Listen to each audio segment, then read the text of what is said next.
nga kalipay pinagi sing KURATSA. Sana para sa napagkasusok sing kalipay pinagi sing sayaw nga KURATSA.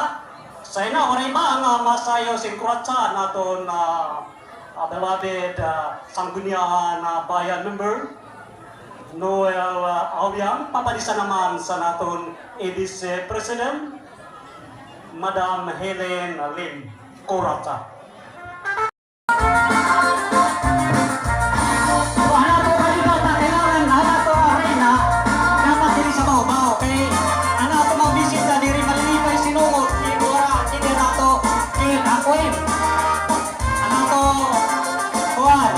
News of the night, dapat di pa nagliliwan ito.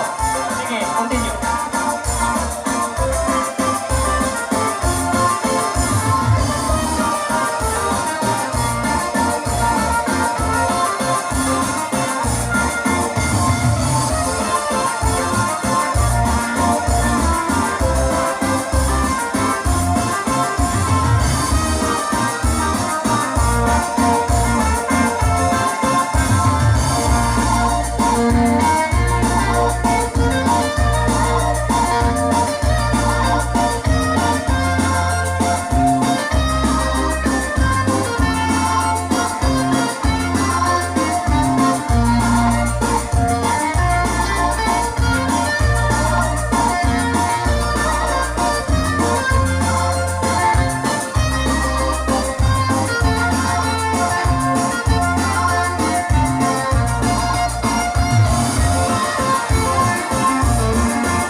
Salamat, Honorable Vice President Helen Lim, so man ni Honorable Noel Awyang.